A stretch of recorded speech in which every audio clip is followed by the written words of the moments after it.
Gwamnatin tarayya ta kaddamar da shirin adana muhimman bayanai don bunƙasa harkokin kudaden shiga a ƙasar nan. Sannan za ku ji cewar gwamnatin jihar Jigawa ta cimma nasara wajen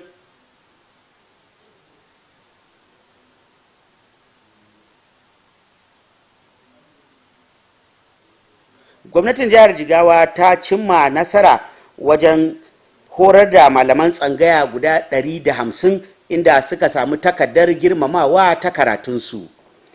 Assalamu alaikum, barkanmu da yammaci a cikin shirin kumban labarai tare da ni Awwal Muhammad Kazaure ga labaran. Gwamnatin tarayya ta kaddamar da wani shiri na ƙasa baki ɗaya na bai ɗaya na wajen adana muhimman bayanai akan inganta harkokin kudaden shiga. Haka zalika sabon shugabanci na jami'ar gwamnatin tarayya da ke nan Dutse ita ma ta nemi haɗin kai da goyon baya domin inganta harkokin karatu. Ga fassarar rahoton Muhammad Musa Askira daga ɗakinmu na labarai. Wata tawaga daga hukumar tattara kudaden shiga, raba kudade da kula da harkokin kudi ta ƙasa wato Revenue Mobilization, Allocation and Fiscal Communication ƙarƙashin jagorancin barista Imo Ikfan ta fara aikin tantance bayanai a faɗin ƙasa a jihar Jigawa a wani ɓangare na ƙoƙarin tabbatar da adalci da sahihin rabon kudaden shiga a Najeriya. An tsara wannan aiki ne domin duba tare da sabunta bayanai da ake amfani da su wajen rabon albarkatun ƙasa tsakanin gwamnatin tarayya, jihohi da ƙananan hukumomi, daidai da halin zamantakewa da tattalin arziki da ake ciki a yanzu. Barista Ikfan ya bayyana cewa tsarin rabon kudaden shiga a Najeriya ya daɗe yana dogaro da wasu ƙa'idoji da ma'aunai da aka kafa domin tabbatar da daidaito. Sai dai ya bayyana cewa sauye-sauyen yawan jama'a, faɗaɗa ababen more rayuwa da sabbin ƙalubalen ci gaba sun sa ya zama wajibi a riga tantance bayanai lokaci zuwa lokaci. Ya ƙara da cewa sakamakon wannan aiki zai yi tasiri sosai ga tarayyar Najeriya, musamman wajen tabbatar da rabon albarkatu cikin adalci. A wani labarin kuma, mataimakin shugaban jami'ar tarayya da ke Dutse, Farfesa Ahmad Muhammad, ya jagoranci tawagar jami'an gudanarwar jami'ar wajen ziyarar girmamawa zuwa gidan gwamnati da ke Dutse. Mataimakin shugaban jami'ar ya bayyana cewa jami'ar na da ɗalibai sama da 22,000 a halin yanzu, ciki har da kusan ɗalibai mata 8,000. Sannan ya bayyana shirye-shiryen gina kan nasarori da aka samu a baya domin ƙara ɗaukaka jami'ar zuwa matakin ƙwarewa. Sai dai ya roƙi gwamnatin jihar da ta tallafa wajen magance wasu manyan ƙalubale da suka hada da faɗaɗa ɗakunan kwana na ɗalibai, samar da motocin aiki da kuma inganta muhimman ababen more rayuwa. Gwamnan ya tabbatar wa shugaban jami'ar cewa gwamnatinsa za ta yi la'akari da bukatunsu tare da bayar da tallafi da ya dace domin bunƙasa ci gaban jami'ar. Ƙarshen rahoton kenan. Sani Labaran Salisu a labarai. A ƙoƙarinta na bunƙasa harkokin ilimi, gwamnatin jihar Jigawa ta cimma wata babban nasara ta hanyar horar da malaman tsangaya guda 150 wanda suka samu shaidar takardar kammala karatu ta ƙasa domin ganin cewar an cike gibin da ke tsakanin karatun alƙur'ani na gargajiya da kuma karatun ilimin boko na zamani. Wakilinmu Muhammad Musa Askira na ɗauke da ci gaban rahoton. Shirin, wanda ya biyo bayan yarjejeniyar fahimtar juna tsakanin hukumar ilimin tsangaya ta jihar Jigawa da 'yan bayas, ya sa sama da kashi 90 cikin 100 na mahalarta samun nan credits, wanda ya yi daidai da takardun shaidarwa ek da neko, yayin da sauran kashi 4 cikin 100 suka samu credit 8 daga cikin darussa guda 9. Waɗanda suka amfana da shirin da dama daga cikinsu sun haddace Alkur'ani mai girma, amma ba su taɓa halartar makarantar firamare ta zamani ba. Sun samu horo mai zurfi a cibiyoyin karatu da ke Haɗeja, Gumal da kuma Dutse. Da wannan takardar shaidar, waɗanda suka kammala za su iya ci gaba da karatu a manyan makarantu tare da shiga harkokin jama'a sosai, har da tsayawa takarar mukaman zaɓe. Domin nuna godiya da wannan shiri, waɗanda suka amfana sun baiwa gwamna Umar Namadi lambar yabo ta ƙwarewa tare da kwamishinonin ilimin firamare da babban sakandare da hukumar ilimin tsangaya.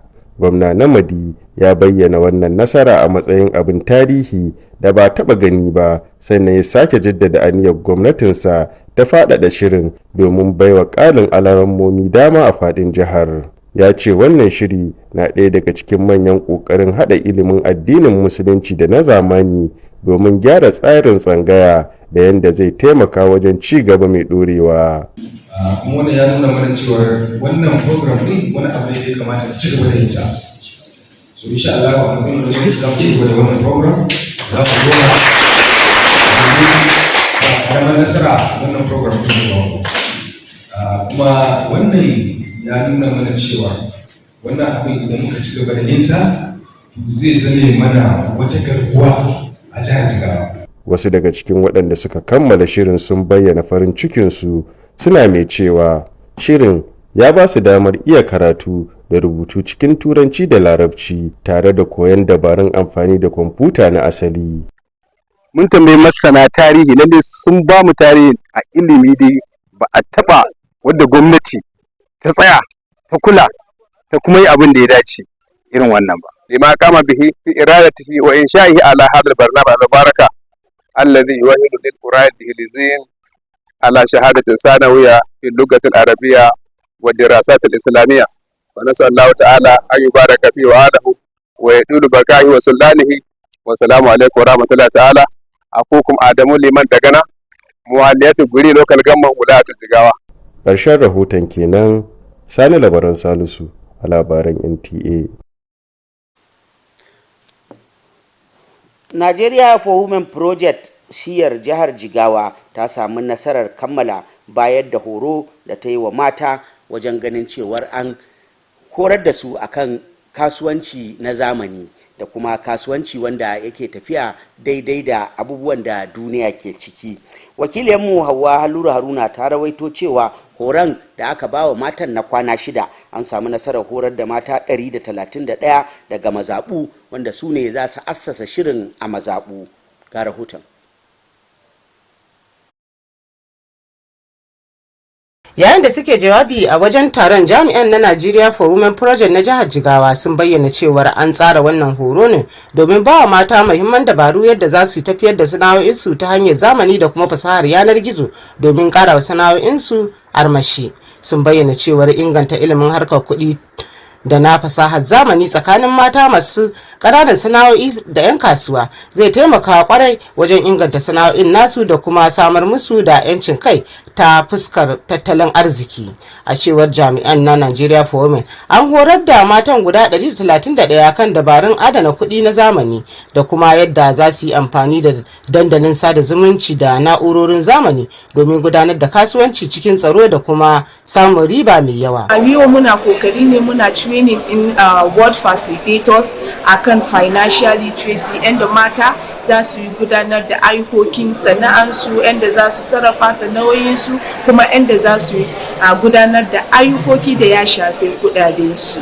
Ne da muke wa abin da kira WF, waɗanda suke wakilanmu na mazaɓu, waɗanda suke tare da waɗannan mataye, waɗanda ainihin suke haɗa ƙungiyoyi nasu na mata na masu ƙananan sana'o'i, wanda suke ƙoƙarin yin ajiya da rance don bunƙasa kasuwancinsu. Haka kuma sun yi kira ga waɗanda suka amfana da wannan taron da su yi amfani da dabarun da suka koya yadda ya kamata, sannan su ma su horar da ƙungiyoyin Women Affinity Group da ke ƙarƙashin su a faɗin jihar. A nata jawabin, shugabar gudanarwa ta ofishin Nigeria for Women jihar Jigawa, Aisha Muhammad Suleiman, ta yi kira ga masu ruwa da tsaki da su bawa aikin goyon baya domin haka zai taimaka matuƙa gaya wajen inganta rayuwar al'umma baki ɗaya. Tsarin wannan shiri dama akwai ba wai tallafi, ba wai direct tallafi ba, tunda an riga matan nan suna can suna yin ajiya da rance dama a tsakaninsu a cikin garuruwansu suna ajiya da rance dama. Aka ce ana so a gane matan nan masu sana'a ne, ana so a gane suya nasu tanadin kafin ita gwamnati ta zo ta yi musu ta zo ta kawo musu nata tsarin shirin wani irin abu za ta yi musu. Su suke fara initiating ajiyar su kafin gwamnati ta zo da nasu. daga ƙarshe ta tabbatarwa da mahalarta taron cewar za a ci gaba da ba su tallafi na horo, inda ta jaddada cewar shirin Nigeria for Women zai bayar da gagarumar gudunmuwa wajen magance kalubalen tattalin arziki da kuma tabbatar da cewar za a dinga damawa da mata wajen harkar kuɗi a jihar Jigawa da kuma Najeriya baki ɗaya. Ƙarshen rahoton kenan. Hauwa Hallara Haruna, kumban labarai. Jam'iyyar ADC a jihar Jigawa ta samu nasarar gudanar da zaɓukan shugabanninta wanda za su jara game jam'iyyar nan da shekara 4 masu zuwa. Wakilinmu Dan Juma mai yaƙi ya rawaito cewa Kabiru Usaini na Rungo shine aka kara zaɓa a matsayin shugaban jam'iyyar. A ƙarshen taron jagoran jam'iyyar Kabiru Husaini na Rungu ya kasance a matsayin sabon shugaban jam'iyyar na jiha. Sauran jami'an da aka zaba sun hada da Zakari Ismail Ma'aji a matsayin sakataren jiha, Husaini Rabiu Auta a matsayin sakataren yada labarai, sannan Aliyu Safiyanu a matsayin shugaban matasa. Da yake bayani jim kaɗan bayan kammala zaben, shugaban jam'iyyar ya sanar da korar wasu mutane da aka bayyana a matsayin 'yan jam'iyyar ba bisa ka'ida ba, wadda ake zargin suna bayyana kansu a matsayin mambobin kwamitin gudanarwa na jam'iyyar a jihar Jigawa. Mu muke da haƙƙi a wannan jam'iyya ta ba mu dama akan mu zo mu tabbatar da mun zaɓi halastattun shugabanni wanda za su gudanar da jagorancin wannan jam'iyya tamu a jihar Jigawa. Ya kuma yi kira ga dukkanin halastattun mambobin kwamitin gudanarwa da su gudanar da harkokin jam'iyya cikin haɗin kai, adalci da bin ƙa'idodin demokradiyya. A cewarsa nan ba da jimawa jam'iyyar za ta sanar da ranar da za a fara sai da fom ga dukkan waɗanda suke buƙatar yin takara a matsayin matakai daban-daban karkashin tutar jam'iyyar ADC a jihar Jigawa. Shugaban jam'iyyar na jihar ya bayyana kwarin gwiwarsa da cewa jam'iyyar ADC za ta fito da kwarin gwiwa a babban zaɓe mai zuwa na shekarar 2027 tare da kawo sabon fata ga 'yan Najeriya domin samar da nagartattun shugabanni. Ya shigo jam'iyyar ADC ba ta hannunmu ba karkashin jagorancinmu ba, to ba memba ne na jam'iyyarmu ba dan jam'iyyarmu ba ne. Sannan duk wanda ya zo yake babatu akan cewa shi dan jam'iyyar ADC ne, mun kore shi daga jam'iyyar ADC. In dai ba a ƙarƙashin jagorancin jam'iyyar ya shigo ba, mun kore shi. Ya kuma yi amfani da damar wajen kira ga al'umma da su yi rijista na jam'iyyar ta hanyar yanar gizo da ake gudanarwa a wannan lokaci. Jami'ai masu kakin sarki da jami'an tsaron sirri sun kasance a wurin taron domin tabbatar da gudanar da taron cikin lumana da tsari. Ahmad Muhammad a labarin NTA.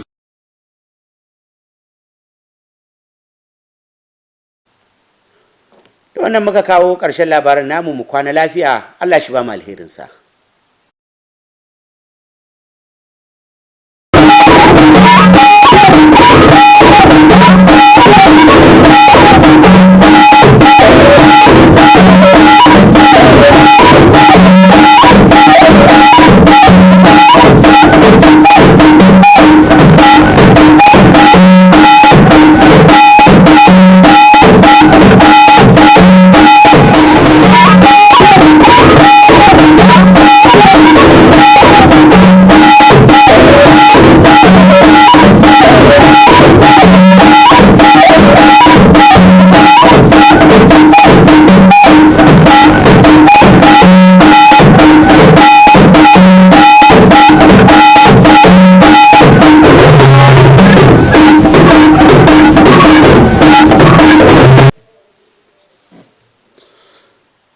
Federal government flags up nationwide data verification exercise to strengthen Nigerian revenue allocation system. Jigawa State record major breakthrough as 150 Sangaya graduate with nationally recognized certificates. Good evening and welcome to Nta Dutse News. You can watch Nta Dutse News live on Facebook and Instagram. And don't forget to subscribe to Nta Dutse on YouTube for latest update and exclusive story. I'm Abdul Karim Aliyu. The federal government has flagged off a nationwide data verification exercise aimed at strengthening Nigerian revenue allocation system as Jigawa State intensifies effort to align with evolving socio-economic realities. At the same time, the new leadership of the Federal University Dutse is seeking strategic support to enhance institutional growth. Mohamed Musa Meyaki reports. A team from the Revenue Mobilization, Allocation and Fiscal Commission, led by Barrister Imo Ekpan, has commenced a nationwide data verification exercise in Jigawa State as part of efforts to ensure fairness and accuracy in revenue allocation across Nigeria. The exercise is designed to review and update existing data used in sharing national resources among federal, state and local governments in line with current socio-economic realities. Barrister Ekpan noted that Nigeria's revenue allocation system has historically relied on established indices and proxies intended to promote equity. However, he emphasized that changing population dynamics, expanding infrastructure and emerging developmental challenges make periodic data verification imperative. He added that the outcome of the exercise will have far-reaching implications for the Federation, particularly in ensuring a more equitable distribution of resources.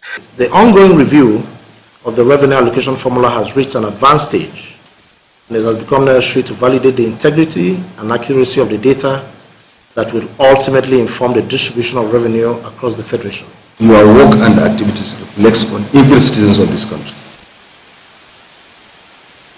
Therefore, this is a commission that is expected to be led by people with integrity, honesty, and dignity. Meanwhile, the Vice Chancellor of the Federal University Dutse, Professor Ahmed Mohammed, has led members of the university's management team on a courtesy visit to Government House. The Vice Chancellor disclosed that the institution currently has over 22,000 students, including about 8,000 female students, and outlined plans to build on past achievements to further reposition the university for excellence. Governor Namadi assured the university management of his administration's commitments to consider their request and provide the necessary support to enhance the institution's development.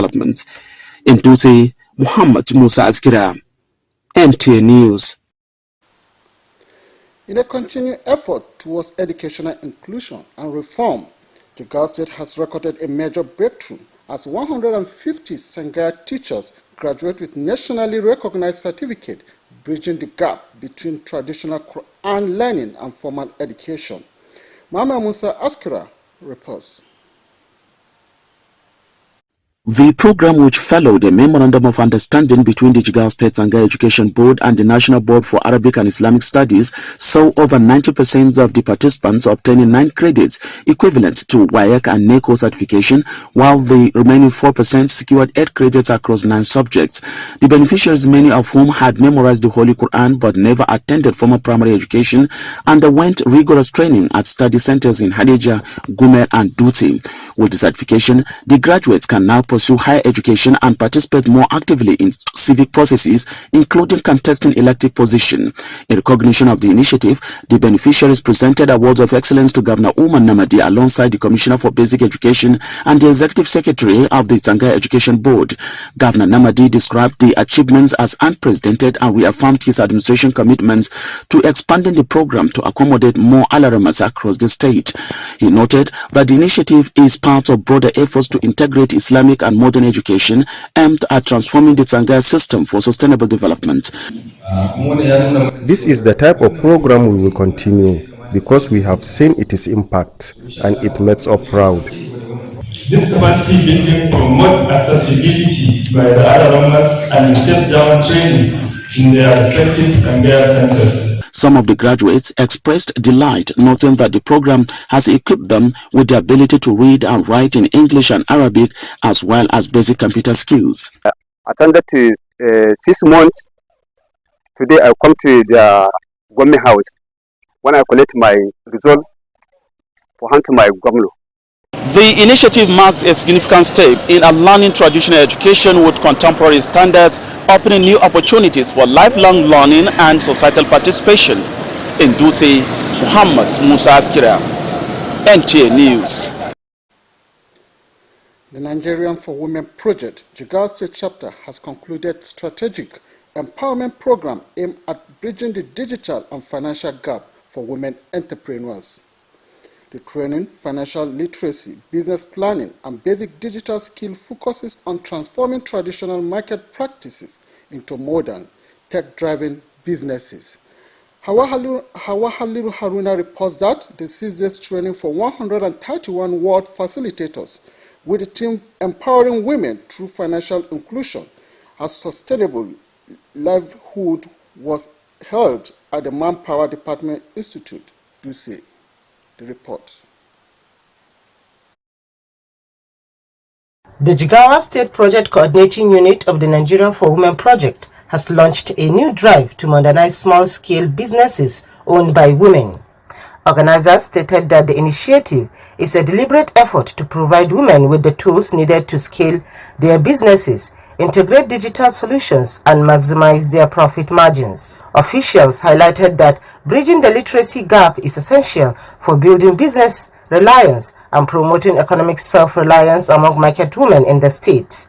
Participants at the session were exposed to contemporary financial management, robust savings strategies, and the transition to digital platforms to ensure more secure and efficient business operations. Our mandate is to ensure that we build institutions whereby women are self-reliant, women come together to save and also access loans so that they can be able to build their businesses. So in terms of that, we are able to recruit ward facilitators who are in charge of training women and forming these women into groups. So these ward facilitators are the people where we are training, and also they will be in return they are to cascade this training to this group of women in the communities.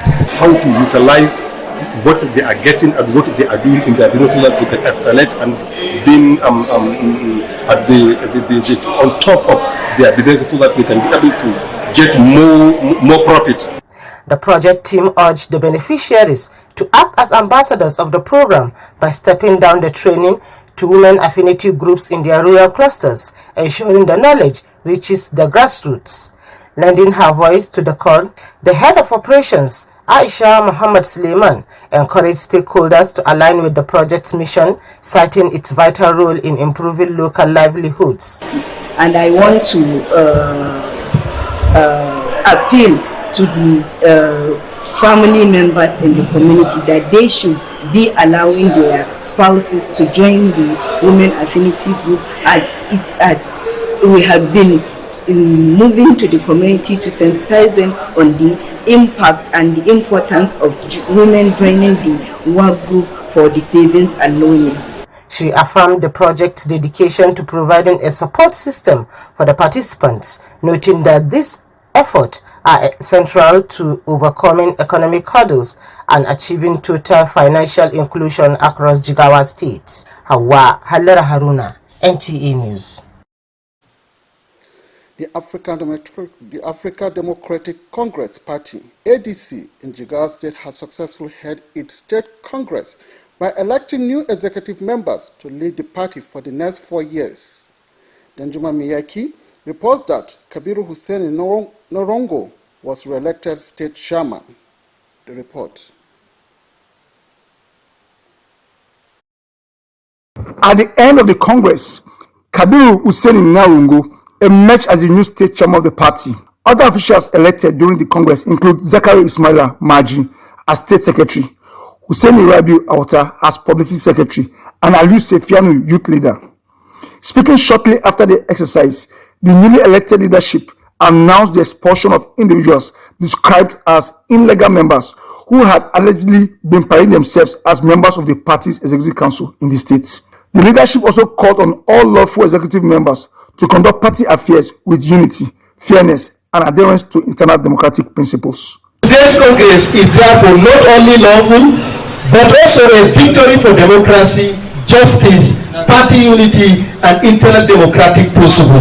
We appreciate the courage and wisdom of the judiciary in protecting the integrity of democratic institutions. According to the new executives, the party will soon announce dates for the sale of nomination forms to aspirants seeking to contest for various positions under the ADC platform in Jigawa State. Also, all those that organized that previous kangaroo congress, you understand, without the knowledge of the leadership, I also expelled them.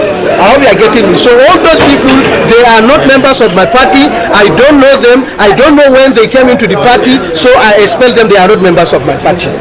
The state party chairman expressed optimism that the ADC will emerge stronger ahead of the 2027 general elections, offering new hope for Nigerians to have rightful leaders. He called on people to take advantage of the ongoing digital registration to register as members of the party. Plainclothes security and uniform security men were at the venue of the Congress to ensure smooth conduct of the Congress. In Dutse, I am Danjuma Meyaki, NTA News. And that has been the news. Thanks for watching. Good night.